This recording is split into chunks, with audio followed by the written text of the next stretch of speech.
بینەرانی ئازیز سڵاوتان پێشکەش خۆشحاڵم لە ئاڵلقەیەکی دیکەی بەرنامەی ژیان و خەباتی یاران بە دیداری ئێوەی ئازیز شاد دەمەوە.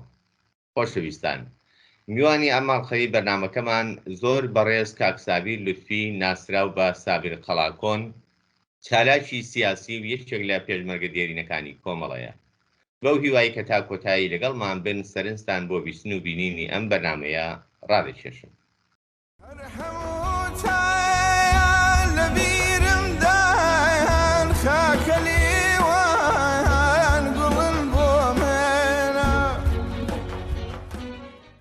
سڵاو کاک سابیرجان، زۆر سپاس لەوەی کە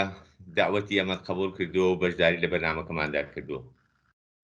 سڵاو لە منەوە کاک کەریمجان، زۆر سپاس بۆ ئێوە بۆ بەڕێزانش کە لە پشتی کامێران هەروەها سڵاوم هەیە بۆ هەموو بینەران و بیستەرانی کۆمەڵە تیڤی.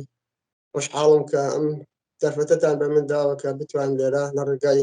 ئەم کەناڵە جوانەوە بتوانم دەنگی خۆم ڕێی خۆم بە هەموو دۆستان و هەموو بەڕێزانێک کە ئەمان بینن بگەێنم لە خزمەتان. زۆر سپاس کاک سابیرجان، پێم خۆشە سەرەتا کەمێک زیاتر بیۆگرافی خۆت بۆ بینەرانی تەلەڤیزیۆنی کۆمەڵە باس بکەی بۆی کە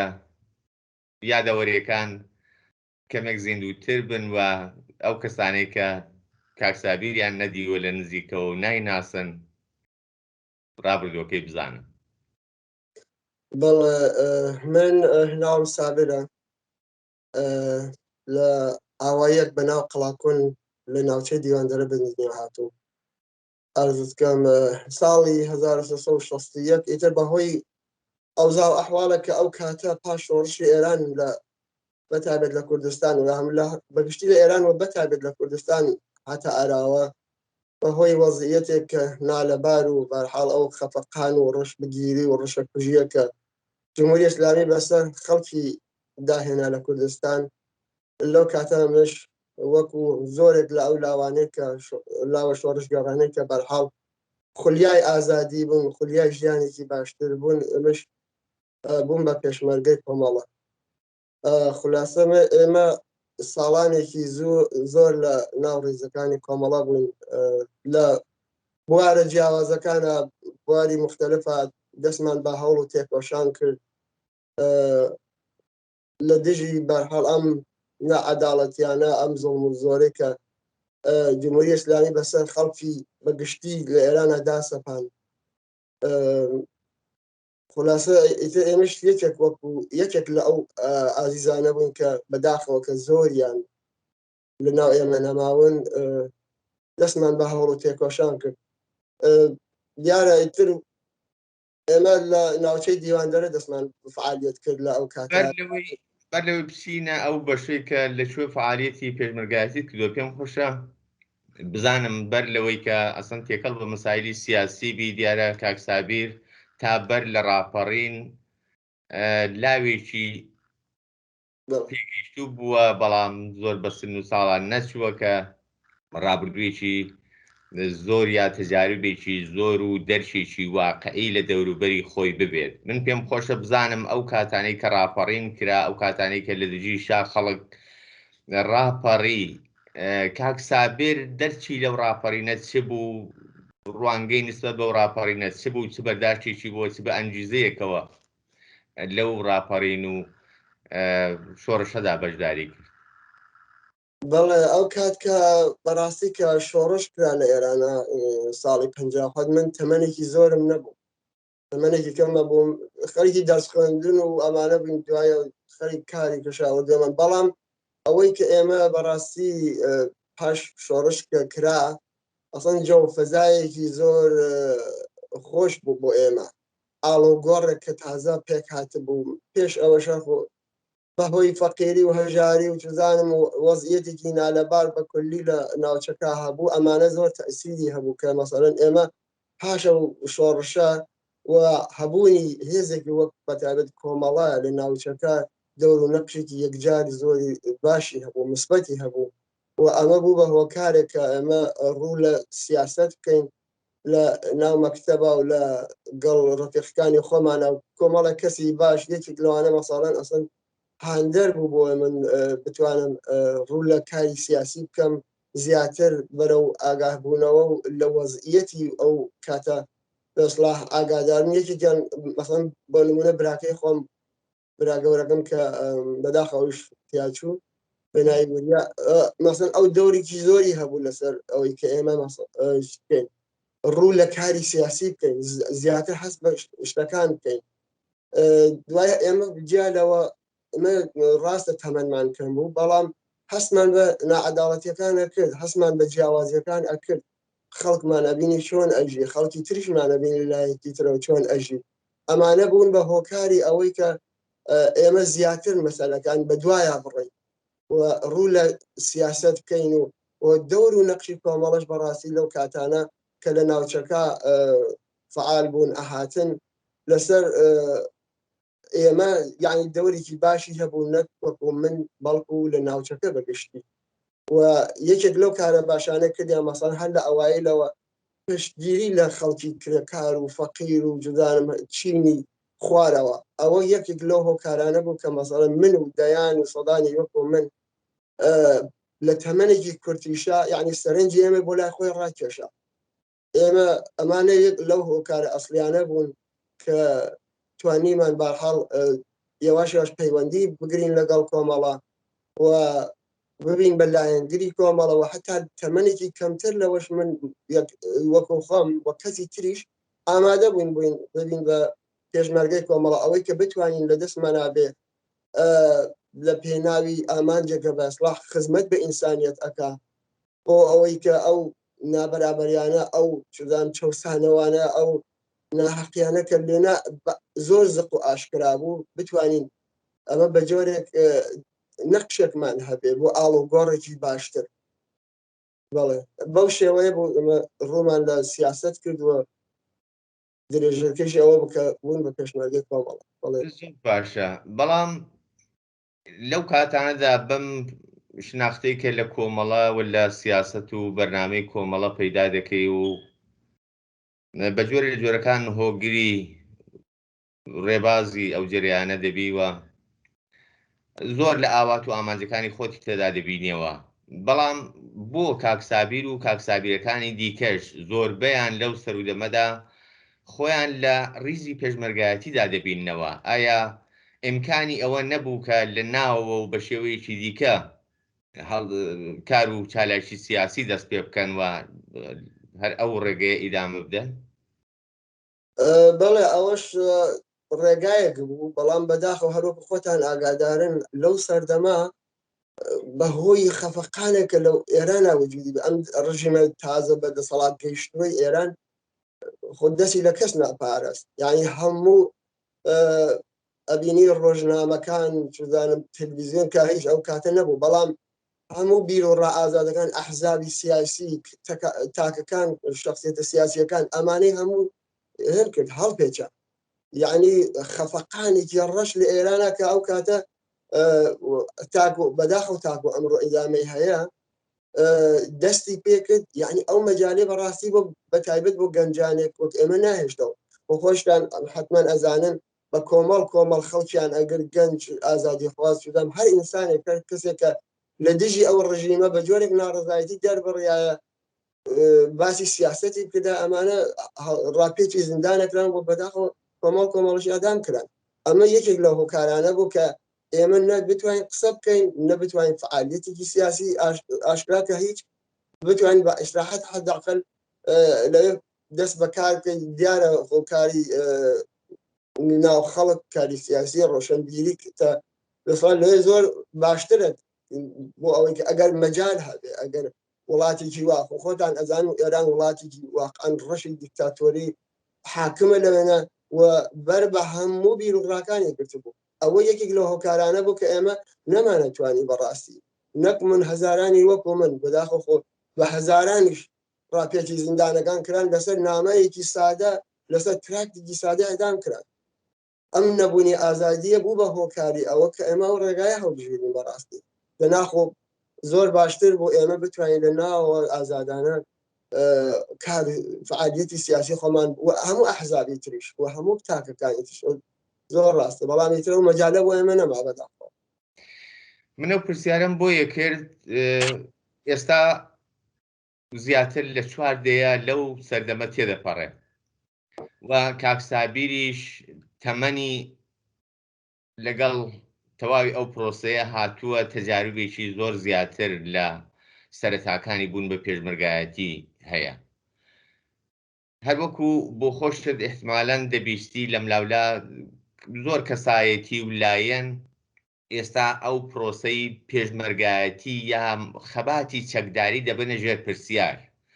و وا جۆرێ تەوجی دەکەن کە ئێستا سەردەمی خەباتی مەدەنیە، خەباتی چەکداری باوی نەماوە، سەردەمی تێپەڕیوە. پرسیارەکە ئەوەیە کە لە ڕوانگەی ئێستای کاکسابیرەوە زەرورەتی پێشمەرگایەتی ئەو دەم چەکداربوونی خەڵک وە بەتایبەت جەریانێکی وەکو هێزی پێشمەرگەی کۆمەڵە لەو سەردەمدا چی بوو؟ چ زەرورەتێک وای دەکرد کە شەرعیەت و مەشروعیەتی بە وجودی هێزی چەکداری وەک هێزی پێشمەرگەی کۆمەڵ وەک هێزیشی چەپ و کۆمۆنیست دەدا؟ بەڵێ ئەو سەردەمە ئێمە ئەلبەت جیاوازیەکان زۆر زیاترن بەداخەوە ئەو کاتە مەسەڵەن وەکو ئەمڕۆ ئەوە ئێمە دەستمان بە ئەم هەموو ئیمکاناتە ئەم پێشکەوتنانە کە تەکنۆلۆژیا بەخۆی و بینوێتی ئەمڕۆ ئەو کاتە نەبوو مەسەڵ ئەمە یەکێک لە هۆکارەکان مەسەڵەن جیاوازیەکان بۆ فەعالیت ئەو کات هەروەک ئارزم کردی وڵاتی ئێرانیش وڵاتێکی خۆمان ئەزانین دیکتاتۆریکی ڕەشی بەسڵات حاکم بەسەر وڵاتە دەست هەموو پێشی بە هەموو شتەکانە کرد تاکە ڕێگایە کە مابووە بۆ خەڵکو ئەوان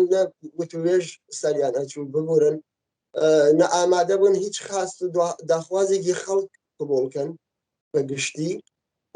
ئەوە کە خۆیان پیان باش بوو ئەوە کە خۆیان لە مشکیان بوو ئەمەیان بە زۆری ئەسلحە و سەر نەزەت گەرت بوو بکەن بە قورگی خەڵک ئەوە کردیش بەو شێوە دەستیان بە سەر ئێراندا کرد بەو شێوە هاتنە سەر دەسەڵات جامە بەس جیاوازیەکانی ئەمڕۆ ئەو سەردەمە زۆر زۆر ئەمڕۆ ئەتوانین مەسەڵەن هەر لەم ڕێگایە و لە سەدان ڕێگای ترەوە ئینسان ئەتوانێت زۆر بە ئاسانی پەیوەندی لەگەڵ خەڵکا بکرێت لە هەموو ماڵێکا بیت بەڵام ئەو کاتە ئەسڵەن ئەم ئیمکانە نەبوو ئەمە یەک دووەمە لەسەر نامەیەکی بچووک بۆ هەر شوێنێک بڕۆشتا هەرکان بگرێدا کەمترین حکمی چەندین ساڵ یا بەس تا پایمەرگیش ئەوەی بەداخەوە ئەو جیاوازیانە هەبوو ئەو کاتانە یعنی ڕێگایەکی وا باشتر لەوە کە مەسەلەن هەڵی بژێری بەداخەوە نیان هێشت بووە بۆ ئێران وڵاتێکی ئازاد نەبوو کە خەڵکەکە بتوانێت ئازادانە قسەی خۆی بکات بچێت چدان دەفتەری دانێ حیزب دانێ تەشەکولی لێ ئازادی خوازانە هەر ناوێکی لێ بنینە مەسەڵەن ڕێکخراویژنە ئەمانە ئەسڵ گشتی هێن بوو تەنها ئەوانە بۆ خۆیان کە لەژێر دەسەڵاتی خۆیان بۆ مەورد علاقەی خۆیان بوو وخوانە بە تەئیدیان کردا ئەمانە ئیجازەی فعالیەتیان بوو بە ئۆپۆزیسیۆن کووە مەجالی ئەوەی هەبوو و ئیمکانی ئەوەی هەبوو مەسەڵەن دەست بۆ ئەسلحە تەنها ڕێگایەک بۆ ئەوە بتوانێت وەکو هێزێک وەکو خۆی نیشان بات وەکو ئۆپۆزیسیۆن مەجبور بوون ئەم خەڵکە لە مەقابڵ ئەمنا بەئیسلاح ئەم هەموو زۆڵ مستەما ئەم دەستدرێژیە ئەم خەفەقانە مەجبور بوون تەشەکولەکان دروستکەن یەکێک لەوانە مەسڵەن هێزێک بۆ وەکو کۆمەڵە کە دەور و نەقشێکی زۆر کاریگەری هەبوو و خەڵکێکی زۆری لە دەورخۆی کۆ کردەوە ئەمە بەداخەوە مەبەستم لە شەرایەتەکە مەجبور بوو ناچار بوو دەنا خۆزگا وا بواە مەسەڵەن لە ئێرانە بیاوەتە ئەحزاب ئازادە با فعالیتکە با کەس دەست بۆ چەک نەبەرێ ئەو هەموو خەڵکەتیان نەچێ ئەو هەموو ماڵوێرانیە ئەو هەموو زیندانیە ئەمانە بەرحاڵ لە نەتیجەی ئەو خەفەقانە بوو چەندێک خەڵک کوژرا چەندێک ماڵیان وێرانکە چەندێک شار و دێهاتیان ڕووخانەستانیان فقط لەبەر بیرڕایەکی بۆ ینی ئەوەی کە خوانویستیان ئەوە بکەن بە قورگی خەڵکە بە زۆری ئەسلحە و لەوە زیاتر هیچ نبوو مەبەستم جیاوازیەکان ئەمڕۆ ئێمە هەموو کەس ئەزانێت زۆر ئاسانترە ئەمڕۆ بۆ فعالیتکردن یعنی بەواتایەکی دیکە توانین بڵێن کە ئەو کات یا لەو سەردەمەدا هەتا ئێستاشی ئەگەر لەگەڵ بخەین ئەمە ڕژیمە یا دوژمنەکەی بەرابەرەکە ئەم شەڕە چەکداریە یا بوادارت دەکا کە تۆ چەک بەدەست بگری بۆ چەک دیفاع لە خۆت لە مافەکان و لە دەستکەوتەکان بکەیت دەتوانێت ئەمە ڕاست بێت؟ بەڵێ دقیقەن وایە تا بە ئەمڕۆژ ئێران ئەمە شتی بووە هەدەفی بووە و هەوا ئەوان یعنی مەسەبەبی هەموو مشاکلی ئێران بوون تەنها ئەو لە هەموو بوارەکانی ترە ئەو هەروە بوون وەواش ماونەتەوە بەداخەوە بەهەرحاڵ ئێمە یانی شتەکە زۆر زۆر ئاشکرایە زۆر ئاشکرایە کە ئەوان کێ پێی خۆشە مەسەڵەن مناڵەکەی چێ ببێ بە پێشمەرگە و تیا بچێت کێ پێی خۆشە مناڵەکەی بگرن لەسەر دوو کەلیمە یا تراکتەیە بیبەندی خەنە زیندانی ئەدامی کەن کام ژین پێی خۆش بوو لە ئێرانە مەسەڵەن بە زۆر ڕووسەری بن بەسەریا کامە دانیشتوو مەسەڵەن لەسەر بەخاتر مەسایل سیاسی دەرکرێت یا تەبعید بکرێن ماڵیان وێران کرد ماڵیان مەسادرەکە و هەزاران جنایەتی تر ئەمانە هەر ئەو هۆکارە بۆ کە ئەوان مەجاریان بۆ خەڵک نەهێشتوێتەوە بەداخەوە دەناخۆ ئەگەر ئەو وڵاتێکی ئازاد وایە ئەوەنە مەسەن ئەمانە بەرامبەرەکانیان تەحەموڵ کرا قبوڵیان کرا بە دڵنیایە کەس دەستی بۆ چەک نابن بۆ نمونە مەسەن لە وڵاتانی ئوروپا ئەمانە مەسەن ئێمە لە ئەوروپا ئاژین ئەمڕۆ ئەگەر گوێ لە خەڵک نەگرن ڕەنگە وا ببێ بەڵام هەموو ئەحزاب بەخۆی ئەتوانێت بنووسێ قسە بکەن تەزاهوراتەکەن کێشەیەک نییە یعنی مەجالەکە هەیە ئەو جیاوازیەکان ئەوەیە بەڵام لەوێ ئایا ئەهێڵن مەجال هەیە ئەقسابێکی بوچکی کاریگەریە چون سەرپتیەکەن داخوازە بوچکترین سادەترین مافە سەرەتاییەکانی خەڵک لە پێشێل کراوە ئەکرێت لە زۆر تا بە ئەمڕۆژ نازانم ڕێگایەک بەڕاستی چ ڕێگایەکی ترماوە بۆ خەڵکە بە قسە تێناگەن بە ڕخنە تێناگەن بە نووسین تێناگەن بەخواش و تەمەنا پاڕانەوە تێناگەن بەو هەموو ئەیدامە هەر تێ نەگەیشتن یعنی بەڕاستی ئەوان ڕێگایەکیان بۆ خەڵک نەهێشتوێتەوە ئەڵێن ئێمە ئەوەی ئێمە دیارەکەن دەبێت ئەوە بێت تەواو یان مردنیان ئەوەی کە ئێمە حساب بۆ خەڵک ناکەن زۆر ڕاستە کاک سابیر لە کاتێکا کە کۆمەڵە خۆی ئەلەنی دەکاتەوە وەک جەریانێکی چەپ و کۆمونیست و سیاسی لە هەمان کاتدا جێرانی دیکەش لە کوردستان و لە ئێرانیشدا فعالن بەڵام پێم خۆشە بزانم ئەو تایبەتمەندی کە دەبێتە هۆی ئەوەی کە کۆمەڵە زۆر زوو لە ناو خەڵکدا جێگای خۆی دەکاتەوە زۆر زوو دەبێت بە هێزێکی جەماوەری و هەتا ئێستاشی لەگەڵ بێیشی لە پێناسەکانی کە خۆی پێناسە دەکات دەڵێ باسکی مەخسوسەن هێزی پێشمەرگەی کۆمەڵە خۆی وەک باسکی چەکداری زوتنەوەی شۆڕژەرانی کوردستان دەناسێنێ ئەو تایبەتمەندیانەی کە کۆمەڵە لە خۆی نیشاندا لەو سەردەمەدا ئەو تاکتیکانەی کە نواندی وەکو پراکتیک لە ناو خەڵکدا چی بوون کە بووە هۆی پەرسەندنی وە جۆرێک جەماوەری بوونەوەی بە عیبارەتێکی ئەو کات ڕاستە ئەحزابی تریش وجودیان هەبوو لە کوردستان بەڵام تایبەتمەندیەکانی کۆمەڵە ئەوە بوو کە خۆی وەکو جیالەوە کە وەکو هێزێکی چەپ کۆمەنیست ناسان بەڵام واقعەن لە ناو خەڵکە توانی کاری زۆر باش بکات ئەوەی کە مەسەڵەن تەواو ئەهداف و هەدەفی ئەو کاتەی ئەوە بوو کە پشتگیری لە خەڵکی کرێکار و زەحمەتکێش کاو ئەیشی کرد و ئەمە یەکێک بوو لە هۆکارە باشەکان یەکێک تر مەسەڵە ئەسڵ هێنانە ناو ڕیزی خەبات و مەبارەزە بە هەموو شێ ئەوە مەسەلەی ژنان بوو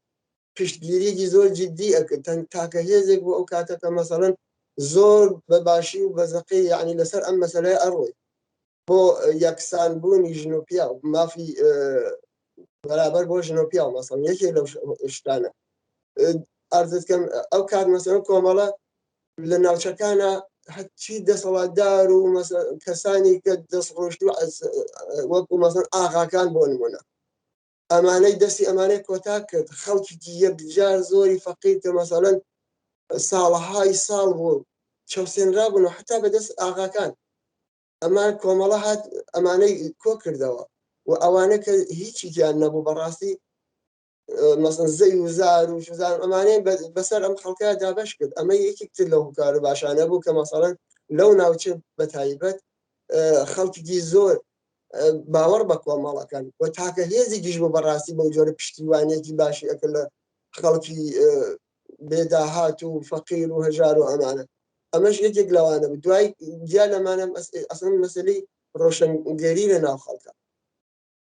تاکە هێزێک و بەڕاستی زۆر ئەهەمیەتی بە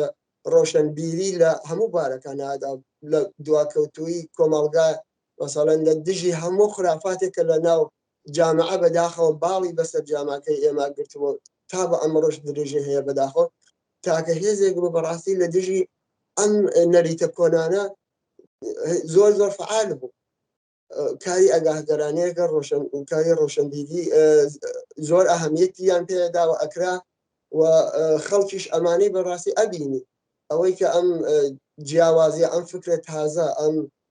بۆ ئەو سەردەمەش بە تایبەت زۆر زۆر فکرێکی تازە بوو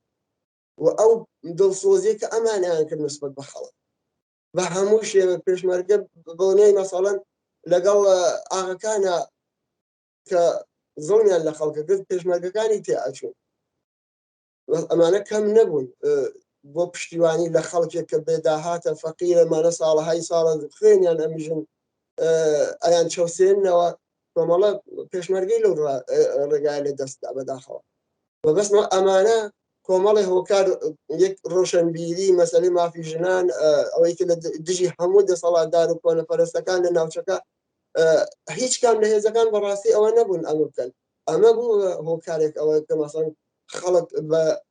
هەموو تین و توێژەکانیەوە بەسڵ زیاتر ڕوو لە کۆمەڵە بکەن و بەتایبەت نەسڵی جەوان زۆر ڕاستە دیارە لە هێز و لایەنەکانی دیکە هێزی چەکدار یا بڵین هێزی پێشمەرگە سرف دەتوانێت هێزێکی مسلح و شەڕکەر بێت و بۆ ئەهداف و ئامانجی نظامی زیاتر کاربرد و کاریگەری هەیە بەڵام هێزی پێشمەرگی کۆمەڵە جیاواز لەوەی کە لە مەیدانی شەڕەکاندا وەکو هێزیشی قارەمان هەمیشە حەماسەی خوڵقاندووە و زۆر شانازی لە خۆی بەجێهێشتووە لە توولی ئەو چەند ساڵەدا لە هەمان کاتدا مرەوجی ئاگاهی و ڕۆشنگەری بوو لە ناو خەڵکدا یعنی هاوکات نەک سرف وەکو هێزیشی نظامی بەڵکو وەکو هێزیشی ئاگاهگەر و ڕۆشنگەریش لە ناو جامعەدا نەخشی دەنوان وایە؟ بەڵێ دقیقەن ئەمە جالەوە کە کاری نظامیمان ئەکرد بەڵام ئێمە هەدەفە ئەسڵیەکەمان تەواو کاری نظامی و ئەم چالاکیانەکەمانگە هەموو ئێمە لە خزمەت ئەهدافێکی دیاریکراوە ئەویش ئەو بەرنامە سیاستانەی کۆمەڵە بوو ئەم کار ئاگاهگەریە بوو لە ناو کۆمەڵگە ئەمەد فقط ئەوە نەبوو هێزێکی چەکدار بین و فقط بڕین شەڕکەی شەڕکردنەکەش دیارە ئەمە لە پێناوی ئەهدافێکا بووە هیچ کەس ئامادە نەبوو هەروە بڕوە مەسن تەقەکە خۆی با بە کوشتامە ینی ناتوانێت ئەوە ئیدامەدار بێت و ساڵهای ساڵ بە هەزاران و دایان هەزار خەڵک ڕووبکەن لەم تشکیلات ئەمەش ینی ئەوە بە ئێمە ئیسپاتەکە کە ئەمە دیارە ئەم شتە لە خزمەت ئەهدافێکە بۆ ئەهدافش ئەوە بوو کە گشتمان ئەزانین بە هەزاران و بە سەدان هەزار خەڵک ڕویان لەم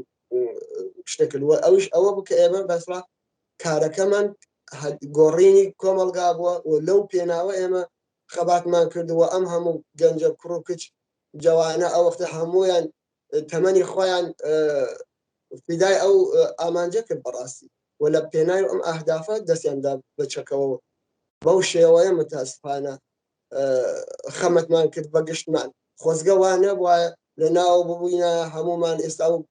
جەماعەتە بەداخەوە کە لەمان لە ژیاندا نەماون باشترین ئینسانەکان بوون خۆزگە ئەوانش لەگەڵمانە ئەمڕۆ بمایانە ئێمەمان توانێت ئازادانە لەناو فعالیت بکەین و بۆ ئەهدافە لە ناو کۆمەڵگا بە تەئکید بە دڵنیایە و سەدان بەرابەر ئەمڕۆ ئێمە ئەمانتوانی و ئەو ئازیزانیان توانی تەئسیریان هەبێت لەسەر ئەم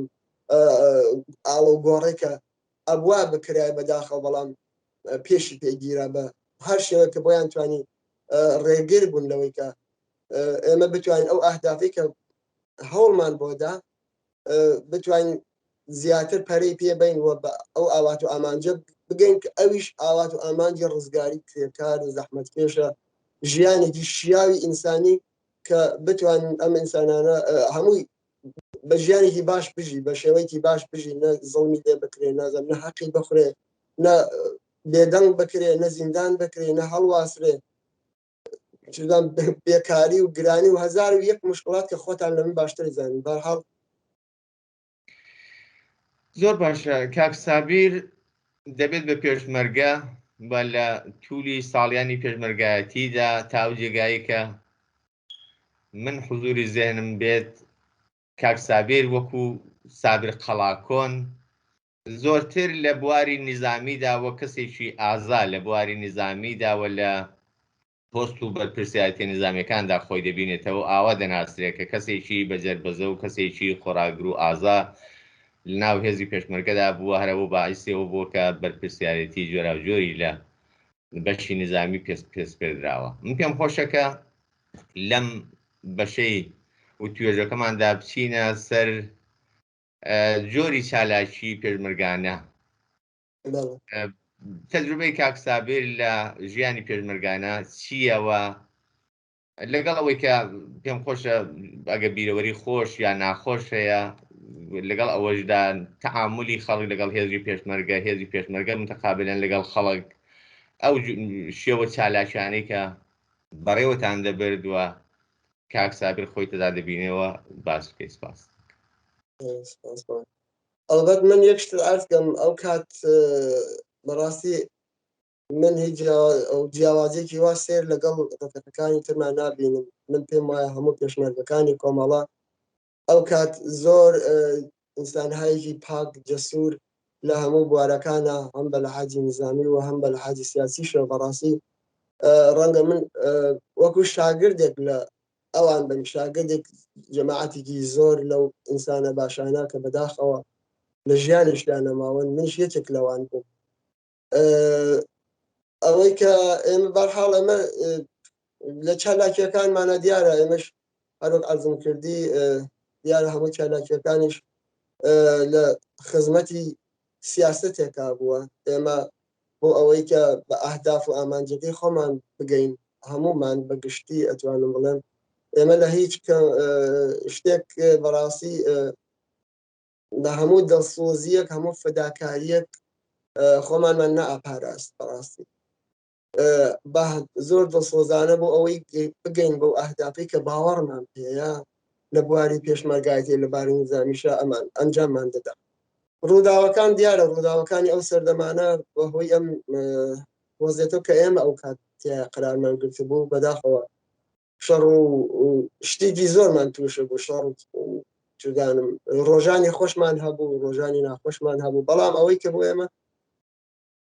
ببورن گرنگ بوو سەرەڕای هەموو ئەو مەسەڵەن ڕەنگە ڕەفیقمان لە دەستەدا لە شەڕەکانە وەلێ چونکە ئێمە بۆ بیر و باوەڕێک بەڕاستی قەلبەن وە بە تەواو معناوە باوەڕمان پێ بوو ئاعتقادمان پێ بوو هیچ کاریگەریەکی لەسەرماندا نائەنا. ئەگەر خۆمان تیا بچوینە بریندارە بووین مەسەڵەن شەو ڕۆژ خەومان نەبوو زۆر جار پیلاک ئەبووین یا مەسەڵەن تا ئێوارە شەڕتە کرد حتا جاروا بوو مەسەڵەن ئاو نەبوو بخۆیتەوە نان نەبوو تەقەمەنیت پێنامە ئەمان. بەڵام ئەوەی کە واکە ئەو ئێمەی ڕائەگرت لە مەقابڵ ئەو هەموو هێزە و ئەم هەموو مشاکلەی کە زۆر جار هاتە ڕێگامان فقط ئیرادە بوو. ئیرادەی کە بەڕاستی بەو بیر و باوەڕێکە هەمان بوو ئیمانێک بەو بیر و باوەڕەوە هەمان بوو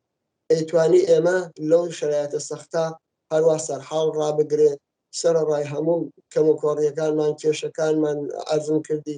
تیاچوونی باشترین کەسەکانمان. بەڵام هەر بەورەیەکی باشەوە ئێمە درێژەمان بەکار و فعالیتی خۆمانەدان لە بواری نظامیشدا. دیارە کاتە ناخۆشەکان بۆ ئێمە ئەوە بوو مەسەڵەن جاروا بوو کۆمەڵی ڕەفیقی باشمان لە دەستەدا کۆمەڵی عەزیزمان لە دەستەدا کە لە پڕ شتەکان ببورن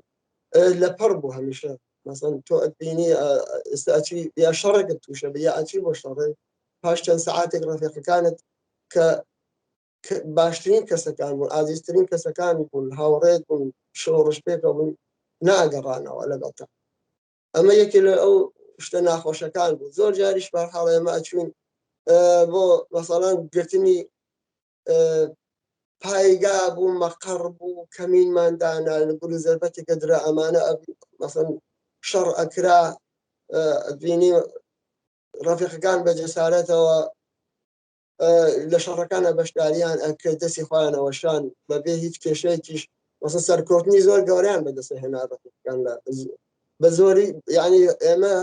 ئەوەش ئەرزکەم بەڕاستی زۆربەی هەرە زۆری شەڕەکان کە توش ئەبوون بەخۆشیەوە ئێمە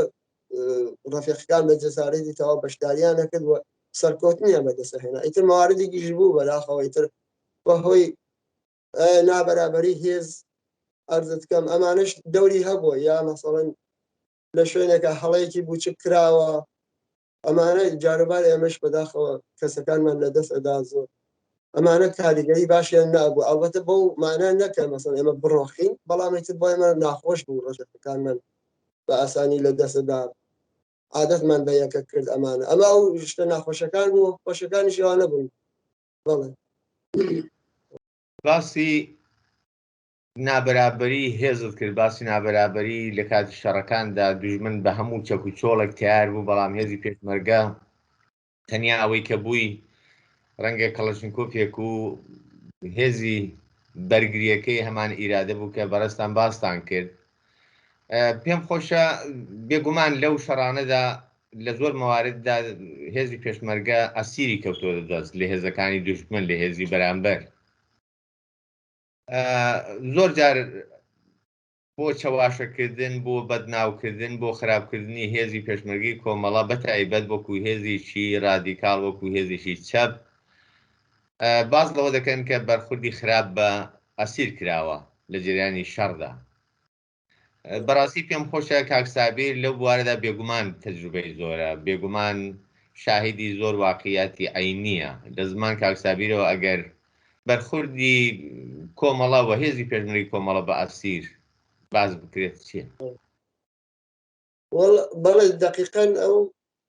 مەسئلە وایە ئەو کات کە ئێمە بە تابە ساڵەکانی ئەوەڵیش ئەم تەبلیغە لە ناو هێزەکانی ڕژیمە زۆر ئەکرا و هەدەفی ڕژیمش فقط ئەوە بوو کە هێزەکانی بتوان مەقاومەت کەن شەڕی باشکەن خۆیان تەسلیم نەکەن بەدەستەوە نەدەن تا ئەو لەحزەی ئەکوژرن هەر شەڕکەن مەقاومەتکەن ئەوە بەتایبەت ئەو ساڵانی ئەوایلە ئەمە زۆر زەختر بوو بەڵام پاش ماوەی کە ئەبینیان نەخێوانیە و ئەبینین لەم لە ئەسیر ئەبێت دوای هەفتەیە ماوەیەکی کورت ئەگەڕێتەوە هیچ بەرخۆدێک خراپی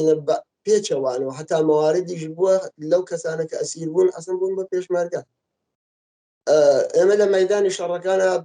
چی ئەسیرمان ئەگرت ئەسڵەن بە هیچ شێوەیەک کەسێک بێحترامی پێ ناگرێت ئاسلحەکەی دابنا فۆرن ئاهات ئەم لاواسن زۆر زۆر بەرخۆدێکی کامەڵەن ئینسانی واقعا نە لێدان بوو نە شکنجە بوو نە بێحرمەتی بوو نە هیچ قسەی ناشرین بە ئەم کەسانە بە هیچ شێوەیە ناکرا ئێمە خۆمان لەو لە هەر شوێنەکە بووین هەرچێک مەسەڵەن بۆ خواردن هەرچێکمان وایە بە یەکەوە ئەمان خوارد هیچ جیاوازیەک ناکرا بڵێنەوە مەسەڵەن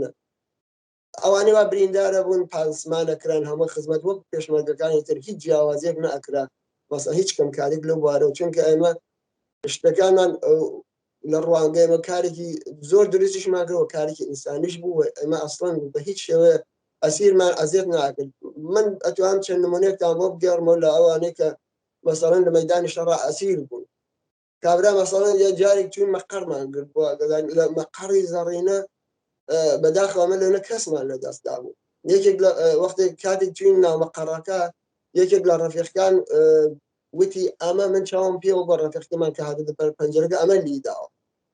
گرتی ویستی وتی با بیکوژم وتم مەیکوژە یعنی من ئەگەر بم وتایە بیکوژە ئەیکوژ وتی چونکە ئەمە دایە لە ڕەفیقەکەی خۆمان من بینیمە ئەمە لەبەر پەنجەرەکە بوون ئەمە تەقی کرد ناو ژوورەکە ناو مەقەڕەکە بوو وتم نەیکوژی نەمهێشت بیکوژێ هەر ئەو ئینسانە ئەو کەسە ئەو ئەسیرە دوای دوو ڕۆژ بەداخەوە پێشمەرگەی کۆمەڵەشی شێت کرد بوو دوای دوو ڕۆژ ینی کەمتر لە 48 ساعت ئەو کەسە لەگەڵ 9 کەس بوون ئازاد کران هەم بێت ئەوە یەکێ لە نمونونەکان مەسەڵەن لە دەیان نمونەی تر کەسمان گرتووە ئەسیر بووە زەخمی بووە پانسمانمان کردووە بۆمان هاتبێ هێناومانە خۆشمان نەهاتبێ دامان ناوە لە شوێنەکە یا داومانە بە خەڵک ماواردی واش بووە دامانە بە خەڵک بتمانە بیبەرەوەیە جاروا بۆ نەمانتوانێت ئەم کارەمانە لە شوێنی شەڕەکە پانسمانمان کردووە بەجێمان هێشتو نان و ئاوشمان بۆ داناوە بەجێمان هێشتووە بۆ خوان دوای بێن بیبەنەوە ئاو یعنی مەواردەکان ئەگەر من بچمە سەر مەوارد ئەوەنە زۆرم کۆتایی پێنە یا مەس ئەوان خوان ئەوەنە تەبلیغات مەسموم کوونەندەیانەکەن ناو هێزەکانیان جارێکیان کەسێکمان گرتووە کاتێک کە تا ئاخرین فیشتەک شەڕی کردووە پاش ئەوەی دەزانێ فیشتێکی پێ نەماوەیتر ئەکەوێتە دەست پێشمەرگە و تەپیانداوە دەسەری ئەسلحەکەی باس کردووە تەواو قەتەعاتەکانی هەر تیکێکی فڕەداوە دەشوێنێ ئەم ئینسانە وایان لێ کردبوو ئەوەنە تەبلیغاتیان کە ئەمانە کافرن ئەمانە ڕحمتان پێ ناکەن سەرتانە بڕنواتان لێکەن ئەسلحەکەی تیکە تیکەی خست بۆ شوێنێک بەو شێوە بۆی نەکەوتە دەست ئێمە هەر ئەو ئینسانی هێناومانێتەوە مەسەڵەن لە ئەو منتەقا لەگەڵمانە بووە ئەوەنە متعەسب بووە ئەچوویتە هەر شوێنێ ئەیوت دەستمان بەشتەکە ئەو شتانە کە ئێمە دەستمان پێ بدایە ئەو نەیە خواردنەکان ئەچوی ناو دوکانەکان مەسەڵەن لە ناو دوکانەکان حتا نێهێش ساحب دوکانەکە شتێکی پێ بە ئەچۆ خۆی مەسەڵەن شتەکەی هەڵاگرت بیری لەوە ناگەت ئەم شتە هاتوۆتە ئێرە ئەمە کەسەکە هێناویە ئەمان هێنایانە لە شوێنێکی تر کڕیانە بەبەستمە ئەم تەعەسبە ئەو تەبلیغاتە مەسموم کننده بەڕاستی ئەو کاتە تەئسیری زۆر هەبوو لەسەر ئەوان بۆ ئەوەی کە فقط وفقط مقاومەتکەن و بە شێوەیەکی تر ئێمان وەها ناسان بوو کە ئەمانە کافرن ئینسان کوژن سەربڕن ئەمان بە هیچ شێوە خۆتان تەسلیم مەکەن و ئەوانیان ئاوا فێرکرد بەڵام لە نەتیجەی ئەو چەند ساڵ فعالیەتە و بەدەیان و سەدان ئەسیریان کەوتە دەست کۆمەڵە وە گشت ئەمانە چوونە و ناو خانەوادەکان ئەچوونە و ناو ئارتش ئەچوونە و ناو سپا ناو بەسیج ئەچوونە ناو کەسوکاری خۆیان ئەمانە ئیتر واش زانیان نەخێوانە بە ساڵەکانی آخر ئێمە ئەسیرمان زۆر زیاترا کرد ئەوای لەگە زۆر سەخت بوو بەڕاستی بەڵام لە ساڵانی ئاخرە ئەسیر ڕادەیان زۆر زیاتر زۆر ئاسان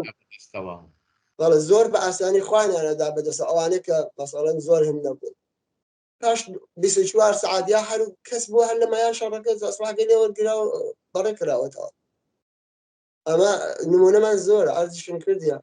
چ بریندار و چ بریندار نەبووە بەڕاستی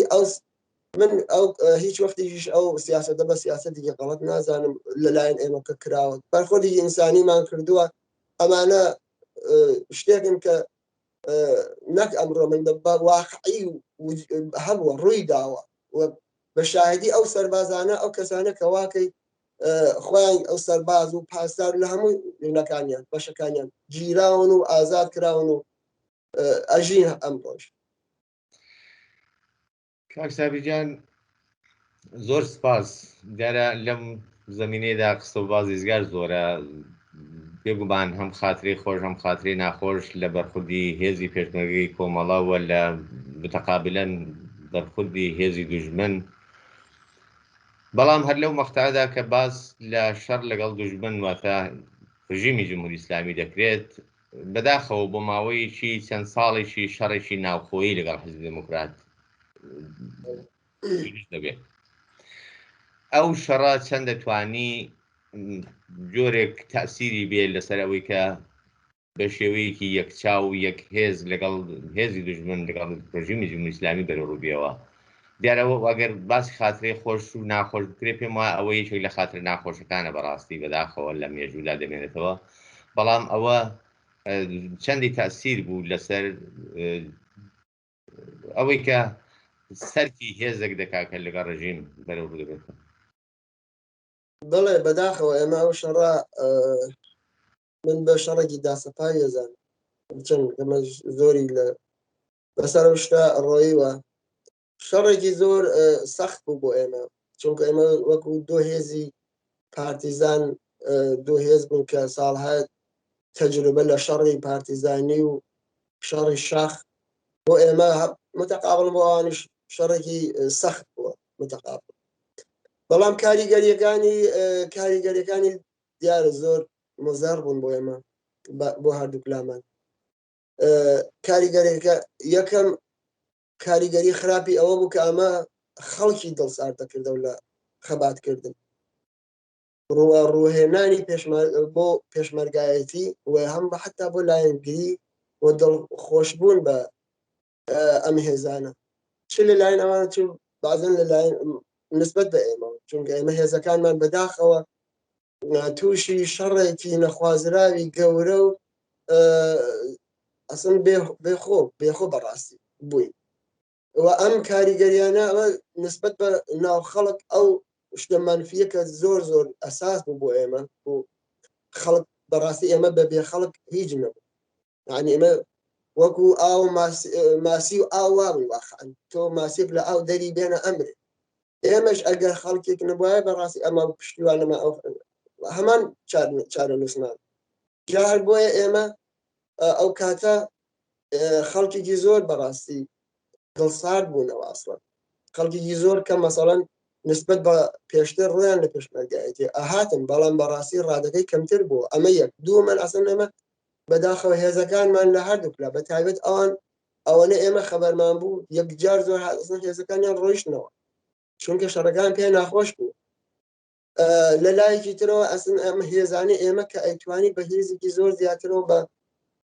ئەم لە بارێک کەیفیەتیشەوە کەمیت و کەیفیەتەوە لە مقابل جمهوری ئیسلامی ئەمە مەسەڵەن زۆر زۆر خراپتر بوو و ئەمە جێگەخاڵێکی زۆر باشیدا بە جمهوری ئیسلامی وە فرسەتێکی باش زۆر باشیدا هەم ئەم هێزانە شەڕی خۆیانیان نەکرد و ئەوان لەو لا ئیسلاحەتیان نەکرد و هەم شەڕەکان لەگەڵ ئەوانە کەم ئەبووەوە هێزمان کەمتر ئەبووەوە متقابلن ئەوان ئەیانتوانی مەسەڵەن نەفەسێکی باشتر کێشن باشتر هاتوچوو بکەن باشتر بتوان کۆنتترۆڵیان بەسەر وەزعەکە باشتر ببێ و کۆنتترۆڵیکەن ناوچەکان واکەی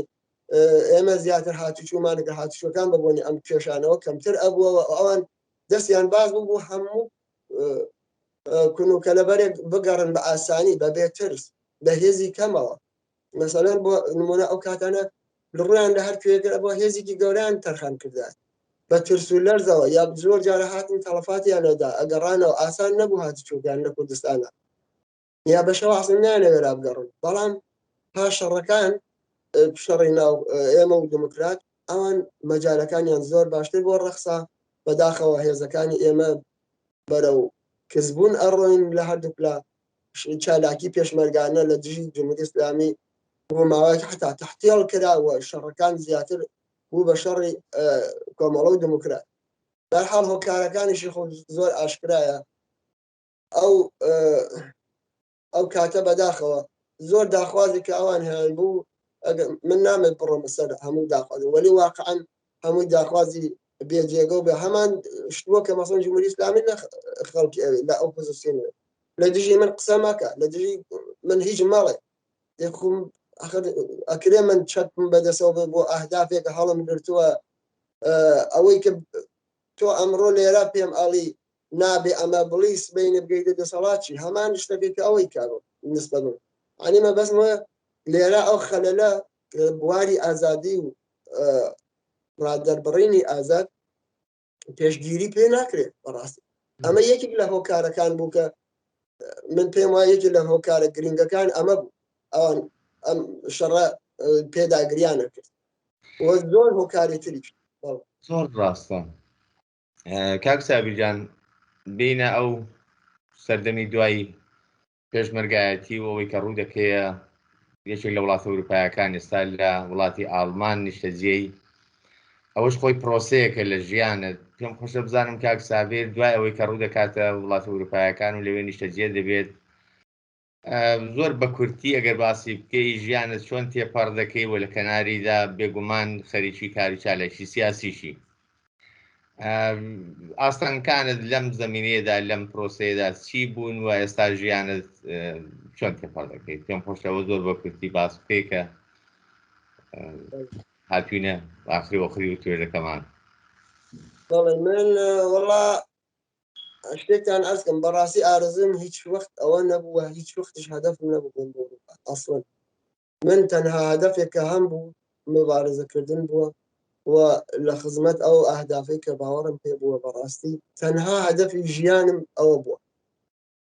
ئەوش ڕزگاری خەڵکی کرێکار و زەحمەتکێش و جامعەیەکی باش ئازاد و بەرابەر بۆ ئینسانەکان ئەمە وەکو کورتێک لێن من ئەوەی کە ئەرزم کردی بەڕاستی هاتم بۆێش هەمیشت بە هیوای ئەوە بووم کە هەوڵ بدەین ئاڵوگۆڕێک بۆ بگەڕینەوە بتوانین لە شوێنی خۆمان کاریگە یەکمان هەبێت لەسەر ئاڵوگۆڕەکان دەو کاتانیشەوە هاتمەتە ئوروپایی تر بەداخەوە خەریکاری و ژیانی شخصی خۆمان هەبوون بەڵام هیچ کات مەسەڵەن لە کاری سیاسی من نەبچڕاوم ولا همو بونو مناسبات وتظاهرات وشزانم أو شتانيك اللي ڕێک ئەخرێ ڕێک کراوە لە هەموو ئەمانە بەشداریمان کردووە لە دژی هەموو کردەوە ناشرینەکانی جمهوریە ئیسلامی لە هەموو بوارەکانە یاعدامە چزانم سەرکوتی خەڵکە سەرکوتی هەنەڕێ خراوە کرێکاریە مەدەنیە لە ئەم بوارانە لە هەر بوارێکە ئەمە هەم لە هەموو کۆبوونەوەکانمان لێرە لە هەموو ناڕزایەتیەکان کۆبوون لەبەر سەفارەتەکان ئەمانە ئێمە لەو کاتەوە کە هاتوونە دێرە بە بەردەوامی شتمان کردووە لە دژی ئەمانە هەروەستانی هەر درێژەمان بە فعالیەتی خۆمان داوە تاوجێ پێمان کراوە لە بەنووسین بە قسە بجدان لە شتەکانە ئێمە یعنی نەوەستین و ناشوەستین ئەوەی کە باوەڕمان پێەیە و کەماکان هەر باوەڕمان پێەیە من شخصەن هیچ پەشیمان ئەڵبەتە پەشیمان ئەزگە ببوورنەوە کەلیماوە لێ ئەمە ئەهدافێکە ئێمە ئەهدافێکی ئینسانیەوە ئێمە بۆ ئەم ئەهدافە ئینسانیمان کەماکان هەر تێکۆشین ئارەزووی منش ئەوەیە کە لە داهاتووە ئێرانیش ببێ بە وڵاتێکی ئازاد کە هەموو ئینسانەکان بە ئازادی بەبێ کوشتن بەبێ ترس چزان ژیانێکی شیاوی ئینسانی نسیبی هەموو ئینسانەکان ببێ و بەتایبەت خەڵکی کرێکار و فەقیر و زەحمەتکێش کە بەرحاڵ ئەو چینەی کەوا هەمیشە ڕەنج ئەدا و هەر بە هیچ نابێ و بە هیچ ناگات من هیوام ئارزومان ئەوەی و هەوڵدانی ئێمەش لێرەشە بە هەمان شێوە لەو ڕاستار هەڵ ئەدەین و کۆتایی ناکەین هیوایە کاک سابیجان من پرسیارێکی تایبەتم نەماوە بەڕاستی نامێ زیاتر لەوە ماندوو بکەم ئەگەر لە ناو قسە باسکەدا شتێک باز نەکراوە یا ڕوو بە کۆمەلگا ڕوو بە کۆمەڵە وەک زیرانێک کە ساڵها لە ناویدا ژیانت کردووە لەگەڵی ژیاوی تەوسیەک پەیامێک ڕێنماییەکت هەیە پێم خۆشە باسی بکەی وەگەرنا بەیەکەوە ماڵاوەی لە بینەران دەکەی. زۆر سپاس بۆ ئێوە من وەڵاهی تەوسیەکە ئەوەیە کە من بۆ هەموو ئازادی خوازان بۆ هەموو خەڵکی تێکۆشەر و ئینسان دۆست لە کوردستان و لە ئێران ئارەزووی من ئەوەیەوە داخوازەکەی منش ئەوەی بەڕاستی تر ئەبێ فکرێک لەم وەزیەتە بکرێتەوە و تاکەی تر جمهوری ئیسلامی بەم شێوە درێژە بەم دەسەڵاتە نەگریسێ بەڕاستی ببورن ئەو کەلیمەکانم بێنێت ئیدامە بدات بەرحاڵ من پێم وایە ئیتر کاتی ئەوە هاتووە ئەم دەسەڵاتە بێت کۆتایی پێبێت خەڵک ئەبێت زۆر جددی بن و هەوڵ بدەن متحدتر بن متشکلتر بن و ئەم ڕژیمە ئەبێ بڕوات بینی بێکاری تەنگی بە خەڵک هەڵچینیوە گرانی ئەسڵن افتزاح مەسەلەی اقتصادی ئێرانە وێرانە ئازادی کە هەروەک بۆ خۆی لە زیندانایە ئەرزت کەم ڕۆژنامە و ئەحزاب و ئەمانە گشتی هەر جەمکراوەتەوە لە زۆر ئێستاش ئەنی مەبەستمەوە خەڵک من پەیامەکەی من ئەوەیە بەڕاستی ئەبێ بە هەموومانەوە وە کوردێکی خۆمە قۆڵی بۆ هەڵماڵین و بتوانین ئەم ڕژیمە هەتا زووە هەڵی پێچین و تەنها بە یەکگرتوویش ئەتوانرێت نەک بەوەی کە مەسەڵەن لە شوێنێکە ئەبینی اعتراضات فەرزکەین یا شرکتێک اعتصابەکە دوو شرکت اعتصابەکە بەڵام ئەوانتر نایکرد ئەمانە ئەگەر مەسەڵەن اعتصابات ئەبێ سەراسەری بێ ئەگەر تەظاهرات ئەبێ سەراسەری بێ هەر حرەکەتێکە ئەمە ئەبێ هەم سەراسەری بکرێتەوە و هەم متشکل بن و هەوڵ بدرێ بۆ ئەوەی کە ئەم دەسەڵاتە بەڕاستی کۆتایی پێبێتن ئەم هەموو کوشت و کوشتار و فەقر و فەلاکەتە بەڕاستی تاکەی بێت تەحمڵ کرێت لە هەموو بوارەکانی ژیانە بەڕاستی مەسەلەی ژنانە مەسەلەی چدان دانیشتجوویە معلمە دانیش ئامۆزە کرێکارە هەموو شتەکانی کۆمەڵگا بەسڵا ئەو جامعەیە من فقط ئەوە ئارزوی سڵامەتیم بۆ هەموو ئەو بەڕێزانشەیە کە هەوڵیان داوە و هەوڵ ئەدەن و ڕێز و سڵاو و تایبەتیشم هەیە بۆ هەموو بنەماڵەی گیانبەخت کردوان بۆ بنەماڵەی زیندانیانی سیاسی ئارزوی ئەوەم هەیە کە بە زووترین کات ئەم دەسەڵاتە هەڵپێچرێ و هەموو ئەو ئازیزانێکەوە دەست بەسەر کراون گەڕێنەوە ناو نەماڵە و کەس و کاری خۆیان وە بتوانین بۆ هیوای کە ئێرانێکی ئازاد کوردستانێکی ئازاد دوور لە هەموو بەدبەختی و فەقر و فەلاکەت و کوشت و کوشتارێک و ئارزوی من ئەوەیە کە ژیانێکی شیا و ئینسانی بۆ هەموو خەڵک لە ئێرانە ئەوە ئارزوی منە. سپاس بۆ ئێوەش. سپاس، ئارزوەکان زۆر ئینسانیە و بۆ هیوای ئەو ڕۆژە زۆر سپاس بۆ بەشداری، سپاس لەوەی کە داوەتی ئەمەت قبول کرد، ماندوومان کردیوە بە هیوای ساغی و سڵامەتی و تەندروستی و سەرکەوتنە لە هەموو بوارەکانی ژیاندا لە داهات. منیش ڕێز سڵاوی دووبارە بۆ جەنابتی و بۆ ئەو بەڕێزانش کە لە پشت کامێراون مەمنونم. دەستان خۆش بێ، هەر بژی کۆمەڵە. هیوادارم کە کۆمەڵەش بە ئەموو ئەو ئاوات و ئامانجانەی کە هەوڵی بۆ داوە بگات. ئارزوم ئەوەیە کە لە زووترین کاتە ئێمە بە ئاوات و ئارزەکانمان بکەین. زۆر سپاس بۆ هەمووتان. دەستان خۆش بێ. بۆ بەڕێزشتان زۆر سپاس.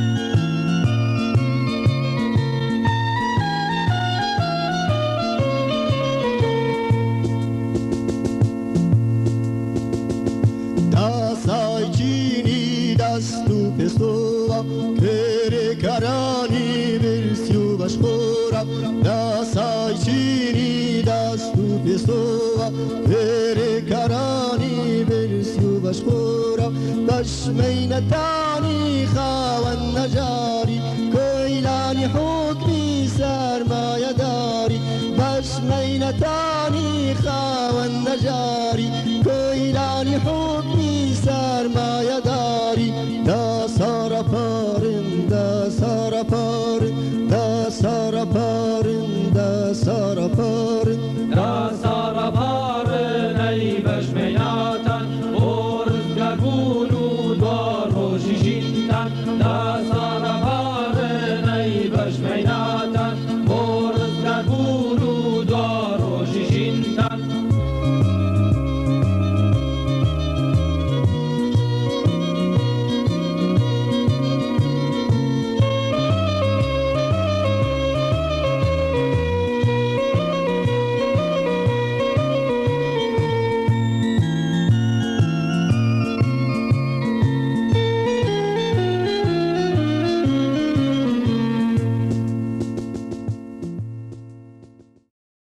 خۆشەویستان، ئەوەی کە پێشکەشتان کرا وتوبێژێک بوو سەبارەت بە ژیان و خەباتی بەڕێز کاک سابیری لوتفی،